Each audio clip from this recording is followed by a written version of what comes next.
मैं कोई प्रधानमंत्री बनना चाहता हूं या मुझे बनने का ये मेरे मन में विषय भी छूता नहीं। जी।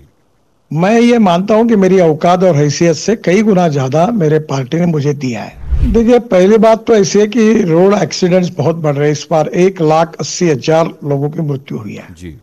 ये वर्ल्ड में हम पहले नंबर पर है। और मैं खुले दिल से इस बात को बड़े दुख और दर्द के साथ स्वीकार करता हूं कि 40% एक्सीडेंट हमारे हाईवे पे होते हैं। और निश्चित रूप से ये मेरे लिए मेरी जिम्मेदारी है और मुझे बहुत इसका दुख है। मैं आपसे ये जानना चाहूंगा कि राष्ट्र निर्माण के क्षेत्र में आपका मंत्रालय 2025 में क्या टारगेट सेट करता है? माननीय मंत्री जी हमारे साथ जुड़ चुके हैं, श्री नितिन गडकरी। नितिन जी, आपको मेरी आवाज आ रही हो तो बहुत बहुत स्वागत करता हूं मैं आपका। नितिन जी, सबसे पहला मेरा सवाल गेस्ट से यही होता है, कैसे हैं आप? मैं एकदम ठीक हूँ। कल मैं श्रीनगर में था, उधर सोना टनल के उद्घाटन के लिए, वहीं से आया हूँ। आज नागपुर में हूँ। और मैं आपसे बात करने के लिए मुंबई आया हूँ। देखिए, इत्तेफाक देखिए। जी। नितिन जी, बड़ा प्रिविलेज है आप हमारे साथ जुड़े हुए हैं। मैं इसको कनेक्ट भी करूंगा कि क्यों मैं इसको प्रिविलेज मान रहा हूं। लेकिन मैं आपको एक जानकारी दे दूं कि सुबह से ही जी मीडिया के इस मंच पर रियल हीरोज़ जुट रहे हैं, जिन्होंने ज़िंदगी में ऐसा कोई काम, ऐसा कोई कारनामा, ऐसा कोई मिसाल कायम की है जो लंबे समय तक याद रखी जाएगी। एक आइडल के तौर पर लोग उन्हें देखते हैं, उनसे वो मिसाल लेकर के लोगों को एक राह मिल सकती है। ऐसे लोग हमारे मंच पर जुड़ रहे हैं। मैं सबसे पहले आपसे इस इनिशिएटिव के बारे में जानना चाहूँगा कि ऐसे लोग जो रियल हीरोज़ हैं, उन्हें नोटिफाई करना, उन्हें बुलाकर सम्मान देना, ऐसा इनिशिएटिव जो जी मीडिया ले रहा है रियल हीरोज़ के तौर पर, आप इस इनिशिएटिव को किस तरीके से देखते हैं सर? देखिए, पहली बात तो ऐसी है कि आप जो कार्यक्रम कर रहे हैं वो समाज के लिए बहुत ही उपयोगी और अच्छा है। बीच में इसके बारे में सुप्रीम कोर्ट के जजमेंट भी आया हुआ है, क्योंकि क्या हुआ, किसी की जान बचाना, किसी को मदद करना, उसके कारण उस व्यक्ति को, मदद करने वाले व्यक्ति के पीछे पुलिस की केसेस, इंक्वायरी लगती थी, उसको तकलीफ होती थी। अब ये सब बातें निकल गई है। इतना ही नहीं, तो जब आप जैसा गौरव कर रहे हैं, वैसे हमारे डिपार्टमेंट में ये जो रियल हीरोज है जो रोड एक्सीडेंट में मदद कर रहे हैं, उनको हम 5,000 रुपये देते थे। अब वो 5,000 रुपये बढ़कर उनको हम 25,000 रुपये का अवार्ड देने वाले हैं और सर्टिफिकेट देने वाले हैं, ताकि समाज में जब भी ऐसी कोई चीज होती है तो ये समाज में से हीरो अलग अलग काम के लिए आगे आए और विशेष रूप से जो असहाय लोग हैं उनकी मदद करे। तो इसमें जो पहल आपने ली है वो बहुत ही अच्छी है और इससे अनेक लोगों को प्रेरणा मिलेगी और उसका निश्चित रूप से हमारे समाज में अच्छा परिणाम निकलेगा, ऐसा मेरा विश्वास है। और आप ये जो कार्यक्रम कर रहे हैं, इसके लिए मैं आपको हृदय से बहुत बहुत बधाई देता हूँ। बहुत बहुत धन्यवाद देता हूँ आपकी इस बधाई के लिए, बहुत मायने रखती है आपकी ये बधाई। नितिन गडकरी जी, आप खुद एक रियल हीरो हैं, क्योंकि अभी आपके जुड़ने से पहले मैं जब अपने जनता से संवाद कायम कर रहा था तो मैंने देखा कि मोदी कैबिनेट में प्रधानमंत्री माननीय नरेंद्र मोदी हों, माननीय गृह मंत्री अमित शाह हों, उसके बाद अगर कोई नाम लिया जाता है, जाना जाता है, पहचाना जाता है, तो वो नितिन गडकरी का नाम है। सड़कों के लिए आपने जो काम किया है, हाईवेज़ के लिए आपने जो काम किया है, व्यक्तिगत तौर पर वो लोग देखते हैं, क्योंकि हर आदमी का वास्ता सड़क से पड़ता है। आपने जो मिसाल कायम की है नितिन गडकरी जी, उस पर फ़ख्र होता है, अफसोस होता है कि आपके पहले इस देश में जितने भी सड़क और परिवहन मंत्री रहे, वो अपना काम शायद ईमानदारी से नहीं कर पाए, इसलिए आपकी जिम्मेदारी डबल तो नहीं कहूँगा मैं, 10 गुना ज़्यादा बढ़ गई। सबसे पहली बात तो ऐसी है कि मैंने अकेले ने काम नहीं किया है जी। ये जो कुछ काम हुआ है मेरे साथ, हमारे हजारों इंजीनियर्स, कॉन्ट्रैक्टर्स, मजदूर, उन्होंने रात दिन परिश्रम करके, मेहनत करके ये 7 वर्ल्ड रिकॉर्ड बनाए। उन लोगों ने अनेक हाईवे बनाए और ये मिलीजुली टीम का क्रेडिट है, मेरा अकेले का नहीं है। दूसरी बात एक है कि मैं अक्सर एक बात सोचता हूं जो मेरे घर में लिखी हुई है, मनसा सततम स्मरणीयम, वचसा सततम वदनीयम, लोकहितम मम करणीयम। मैं मन में हर समय यही सोचता हूं और यही काम करने की कोशिश करता हूं कि मैं लोगों के लिए, जनता के लिए अच्छा काम कैसे कर सकूं, सस्टेनेबल डेवलपमेंट के साथ लोगों में, जीवन में मैं बदल कैसे ला सकूं। और यही मेरा भाव होने के कारण मैं मानता हूं कि politics is the instrument of socio economic reform. और मैं ये राजनीति को केवल सत्ताकरण नहीं मानता, समाज कारण, राष्ट्र कारण और विकास कारण। और पॉलिटिक्स को इसीलिए मैं कहता हूं कि it is the instrument of socio economic reform. तो मैं देश के लिए काम कर रहा हूं, इसका मुझे आनंद है। मुझे अवसर दिया है जनता ने, इसलिए जनता के प्रति मैं आभारी हूं। मोदी जी ने मुझे ये कार्य करने का मंत्री के नाते अवसर दिया, इसलिए उनके प्रति आभार हूं। और जब तक मैं हूं, मैं अक्सर एक बात कहता हूं कि किसी भी चीज में टेक्नोलॉजी इंपॉर्टेंट है, रिसोर्सेस इंपॉर्टेंट है, और इन दोनों से ज्यादा इंपॉर्टेंट कोई है तो टाइम और इच्छा शक्ति, समय और इच्छा शक्ति।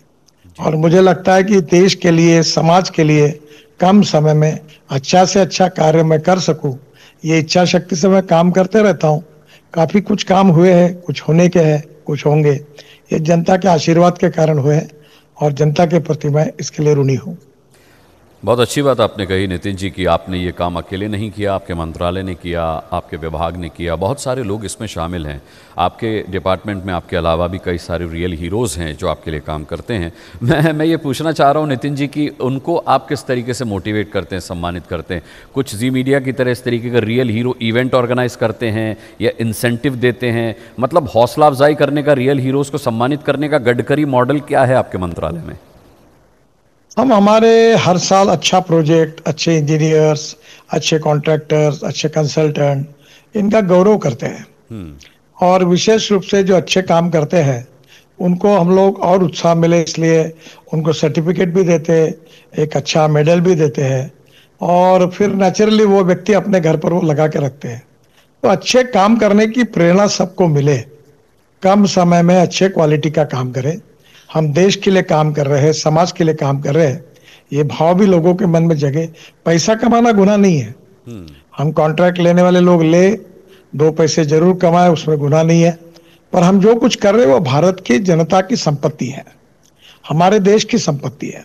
वो काम अच्छे क्वालिटी का और उत्तम होना चाहिए, इसकी भी हम चिंता करें। ये भी हम सबकी जिम्मेदारी है। ये भाव जगाना ये भी उतना ही महत्वपूर्ण है। अल्टीमेटली एक टीम वर्क के रूप में हम काम करते रहते हैं, और इसलिए काफी बड़े बड़े काम जो असंभव लगते हैं वो हो जाते हैं। जी नितिन जी, मैंने हमेशा ये सुना है कि सड़क एवं परिवहन मंत्री नितिन गडकरी जी की मंत्रालय जो है, नितिन गडकरी जी के नेतृत्व में जिस तरीके से काम कर रहा है वो अभूतपूर्व है।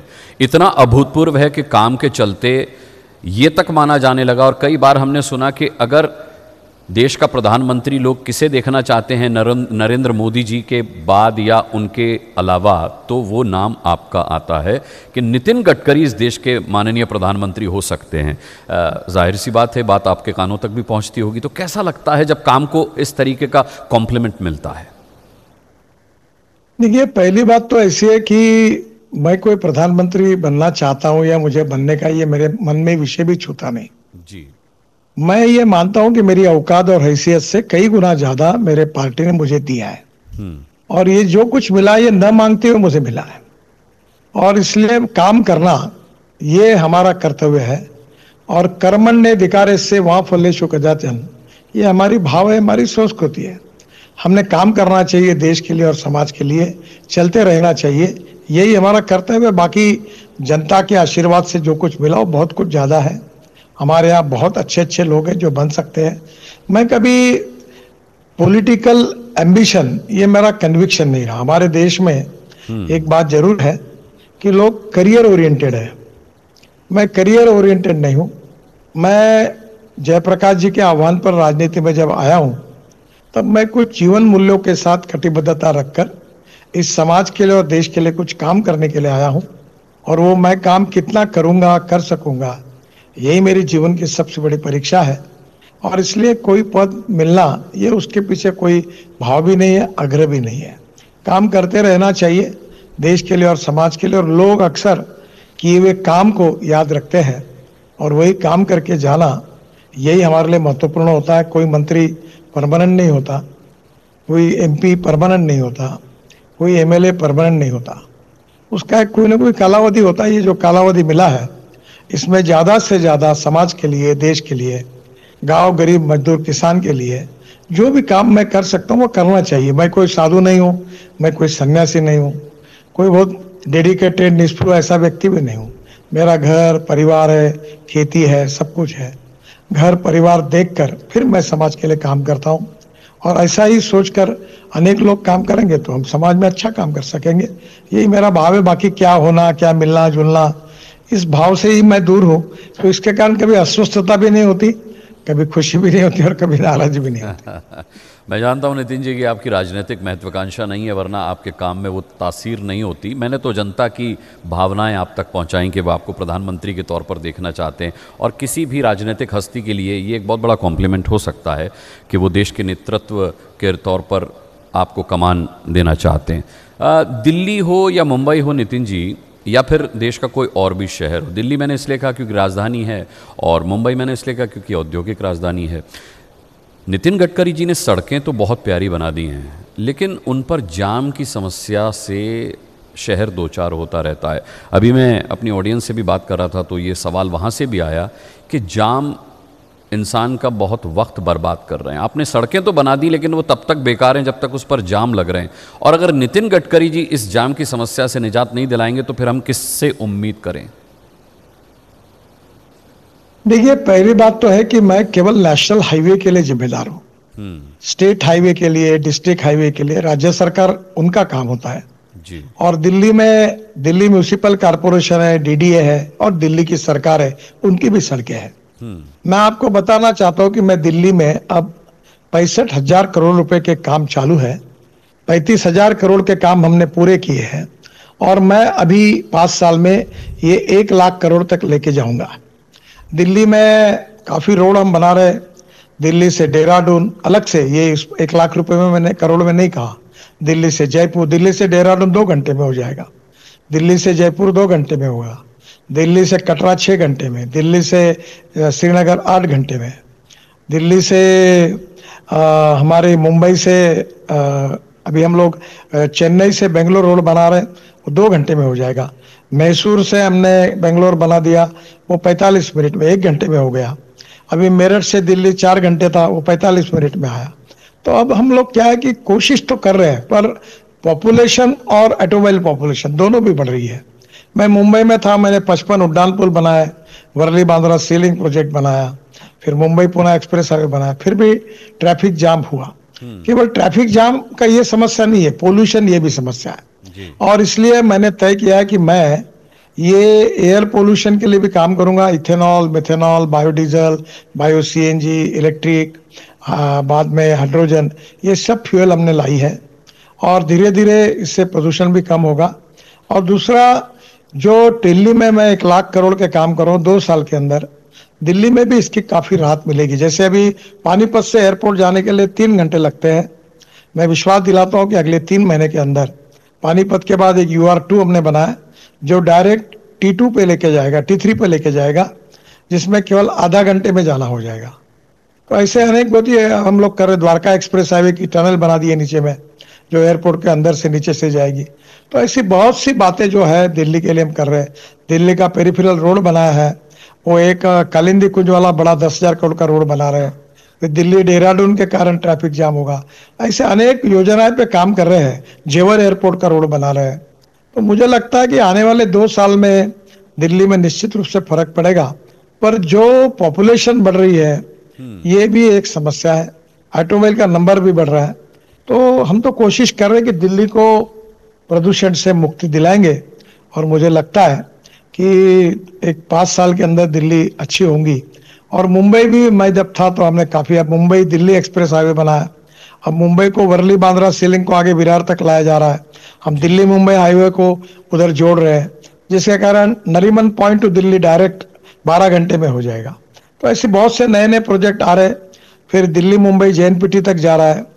तो मुझे लगता है आने वाले समय में दोनों शहरों का पोल्यूशन और ट्रैफिक जाम कम करने की कोशिश है। पर इसमें महानगर पालिका, वहाँ की स्टेट गवर्नमेंट और इनकी भी भूमिका महत्वपूर्ण है। उनको भी हम सहयोग करेंगे, और जितना होगा उससे पोल्यूशन और ट्रैफिक जाम कम करने की कोशिश करेंगे। अब जैसे धौला कुआं था एयरपोर्ट के आते समय, वहां बहुत ट्रैफिक जाम होता। आप जरा याद करिए 4-5 साल, 3-4 साल पहले जी। अब वहां कोई ट्रैफिक जाम नहीं होता, वहीं 1-1 घंटा रुकना पड़ता था। हमने ये सब स्पॉट आइडेंटिफाई किए हैं, और जल्दी ही दिल्ली को सुधारने की हम कोशिश करेंगे। नितिन जी, आपने दिल्ली की बात की और कहा कि 5 सालों के अंदर प्रदूषण मुक्त कर देंगे दिल्ली की सड़कों को। सवाल ये है कि आपके विरोधी जो कई बार हाईवेज पर गड्ढे भी दिखाते हैं, वो ये कह रहे हैं कि ये कहीं दिल्ली विधानसभा को लेकर के चुनावी जुमला तो नहीं है? मैं तो कोई जुमले करता नहीं। मैं तो अभी 11वां साल है, 11 साल हो गए मेरे मंत्रिमंडल इसमें। आप में से कोई भी पत्रकार मुझे बता दे कि मैंने घोषणा की और वो काम नहीं हुआ। मैं कभी झूठे आश्वासन भी नहीं देता और झूठ बात भी नहीं बताता। मैं जो बोल रहा हूँ एक एक बात आप वेरीफाई करिए, और मैं कोई चुनावी जुमलों के लिए बोलता भी नहीं हूँ। रही बात, मेरी एक दिक्कत है कि नेशनल हाईवे में कहाँ गड्ढा, ऐसा अगर आपने मुझे सवाल पूछा मैंने अभी, तो आप मुझे बताइए। अब क्या होता है, दिल्ली सरकार या दिल्ली महापालिका या दिल्ली की डीडीए का रोड है और आप मेरे नाम पे बिल फाड़ रहे, तो गड़बड़ है। तो इसलिए एनएच में भी कई कमियां हो सकती है, पर आप अगर वो एनएच नंबर वाला रोड होगा तो मुझे जिम्मेदार ठहराइए। मेरा इतना ही कहना है कि जो गड्ढे जिस रोड पर हमारा संबंध है उसके गड्ढे केवल हमारे नाम पर जमा मत करिए। अगर हमारे रोड पर गड्ढे होंगे तो जरूर ब्रेकिंग न्यूज लगाइए, जनता के सामने लाइए, हम उसका कॉग्निजेंस लेंगे और तुरंत कार्रवाई करेंगे। ठीक है, अंतिम 1-2 सवाल और हैं गडकरी जी। आपने रोड सेफ्टी को लेकर के बात की। अभी मैं यहाँ पर बात कर रहा था अपनी ऑडियंस से, उनका कहना था कि सबसे ज़्यादा हाईवेज़ पर जो समस्या होती है वो या तो ट्रक्स को लेकर के होती है या बाइक्स को लेकर के होती है। ट्रक्स या तो साइड नहीं देते, उनको नियम कायदे नहीं पता होते हाईवेज़ पर चलने के, या फिर बाइक्स जो होती हैं वो बहुत अनियंत्रित तरीके से चलती हैं। तो क्या ये प्रावधान नहीं हो सकता कि बाइकर्स लेन अलग हो और ट्रक लेन अलग हो? एम्बुलेंसेस का भी एक सवाल आया कि कई बार हमने ट्रैफिक में एम्बुलेंसेस को फंसे देखा है और कोई एक एम्बुलेंस पर्टिकुलर लेन ना होने की वजह से वहाँ पर भी दिक्कत बहुत होती है। क्या इसको लेकर के कोई प्रावधान, क्या कोई प्लानिंग है आपकी आगे? देखिए, पहली बात तो ऐसी है कि रोड एक्सीडेंट्स बहुत बढ़ रहे हैं। इस बार 1,80,000 लोगों की मृत्यु हुई है जी। ये वर्ल्ड में हम पहले नंबर पर है। और मैं खुले दिल से इस बात को बड़े दुख और दर्द के साथ स्वीकार करता हूं कि 40% एक्सीडेंट हमारे हाईवे पे होते हैं, और निश्चित रूप से ये मेरे लिए मेरी जिम्मेदारी है और मुझे बहुत इसका दुख है। ये जो एक्सीडेंट्स होते हैं इसमें 4 बातें हैं। एक है रोड इंजीनियरिंग, जिसके लिए हमारी जिम्मेदारी है। दूसरी बात जो है ऑटोमोबाइल इंजीनियरिंग, जिसके लिए ऑटोमोबाइल कंपनी की जिम्मेदारी है। अब 40,000 करोड़ के रोड इंजीनियरिंग में ब्लैक स्पॉट हम सुधार रहे हैं ताकि रोड के कारण एक्सीडेंट ना हो। ऑटोमोबाइल इंजीनियरिंग में हमने एयर बैग्स मैंडेटरी की, पीछे में बेल्ट लगाना मैंडेटरी कर दिया, काफी बातें। अभी ट्रक में भी हमें एक नई इलेक्ट्रॉनिक ब्रेक सिस्टम लाई है, काफी बातें की। अब ऑटोमोबाइल इंजीनियरिंग के कारण कोई एक्सीडेंट नहीं हो रहा है। अब हेलमेट न पहनने से 10,000 लोगों की मृत्यु हुई है जी। हमारे, नहीं 30,000 लोगों की मृत्यु हेलमेट न पहनने से हुई है। 10,000 बच्चों के मृत्यु जो है, जो स्कूल के सामने एग्जिट और एंट्री पॉइंट है उसमें क्रॉस करते हुए बच्चों की मृत्यु हुई है। हमारे यहाँ लेन डिसिप्लिन का पालन नहीं करना, रूल्स ऑफ द रोड का पालन नहीं करना, ये समस्या है। कोई भी स्कूटर वाला कहीं भी घुसता, आड़ा टेढ़ा जाके आगे निकल जाता है। हमने किसको अगर ओवरटेक करना है तो उसके नियम है, और truck, buses, heavy vehicle last lane में चलनी चाहिए। ये लेन डिसिप्लिन नहीं है। हमारे लोग जब तक कानून का पालन नहीं करेंगे तब ये दिक्कत है। कानून के प्रति डर भी नहीं और सम्मान भी नहीं। मैं आपके मार्फत सबको अपील करता हूं कि रोड सुरक्षा के लिए, अपने जीवन को बचाने के लिए जो कानून है उसका पालन करिए। रेड सिग्नल होगा तो रुक जाइए, आखिरी लेन हेवी व्हीकल के लिए वहीं जाइए, बस और ट्रक। स्कूटर और कार ओवरटेक करते समय उसके नियम है, उसके अनुसार करिए, बेल्ट बांधिए। अगर आपने ये सब बातों की चिंता की तो निश्चित रूप से एक्सीडेंट्स कम होंगे। हम भी कोशिश कर रहे हैं, पर मुझे दुख होता है कि सब कोशिश करने के बाद में भी अभी इसमें हमको जितनी सफलता चाहिए उतनी नहीं मिल पाई। इस बात का मुझे दुख भी है, दर्द भी है, और इसके कारण जिम्मेदारी जो मेरी है उसका भी मुझे कल्पना है। जी, मैं आपसे ये जानना चाहूँगा कि राष्ट्र निर्माण के क्षेत्र में आपका मंत्रालय 2025 में क्या टारगेट सेट करता है? अभी तो हम लोग 38 से 40 किलोमीटर पर डे रास्ता बना रहे हैं, करीब 40-42 ग्रीन एक्सप्रेस हाईवे बना रहे हैं।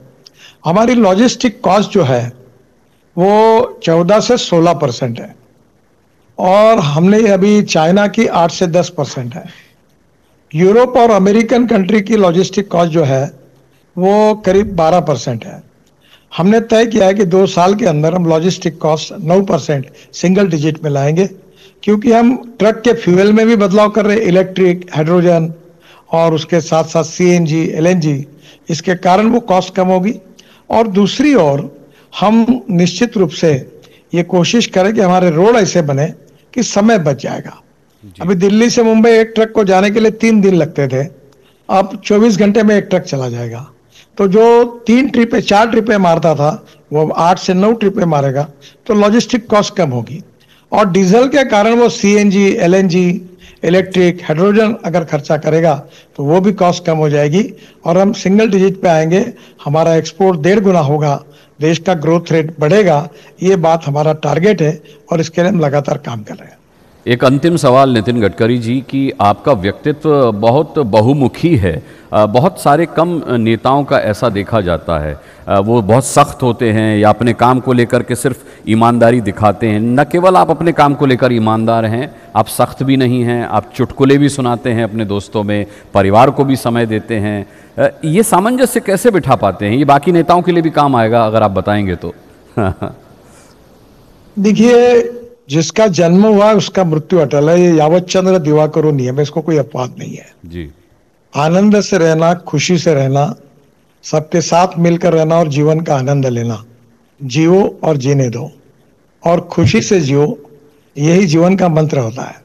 और इसलिए मैं अक्सर एक अच्छी बात बताता हूं कि हमारे स्टारबक्स की किताब मैंने अभी पढ़ी थी, उदाहरण मैं सबको बताता हूं। उसमें उन्होंने एक अच्छी बात कही है कि जब तुमको खुशी होती है, सक्सेस मिलता है, तो उस खुशी की खुशी या सक्सेस की खुशी अगर तुम्हारे अकेले को होती होंगी, देन वो सक्सेस इज मीनिंगलेस। पर जब उस खुशी में तुम्हारे सबऑर्डिनेट्स, तुम्हारे मित्र, सब तुम्हारे लोग शामिल होते हैं और उनको तुमसे ज्यादा खुशी होती है, then that is the true meaning of success. आनंद से रहो, खुशी से रहो। Life is too short, try to enjoy it. जीवन का आनंद लेते हुए आगे चलते रहो, ये सबके लिए अच्छा है। और जो भगवान ने हमको दिया है वो बहुत कुछ दिया है, उसी में समाधान मानकर अगर हम रहेंगे तो जीवन का आनंद बढ़ता जाएगा और वो खुशी, आपकी उम्र भी बढ़ती जाएगी। बहुत बहुत धन्यवाद करना चाहूँगा मैं जी मीडिया की तरफ से। आपको बहुत बहुत शुभकामनाएं देना चाहूँगा कि रियल हीरो आप जो बने हुए हैं पूरे देश के सामने, आप अपने कामों के ज़रिए इस तरीके से अपना ये कद कायम रखें। नितिन गडकरी जी, आप इस सेशन में शामिल हुए, एक बार ऑडियंस से कहूँगा ज़ोरदार तालियाँ हमारे मंत्री जी के लिए बजाएं। बहुत बहुत धन्यवाद करना चाहूँगा नितिन जी, एक बार फिर से आपका बहुत बहुत धन्यवाद।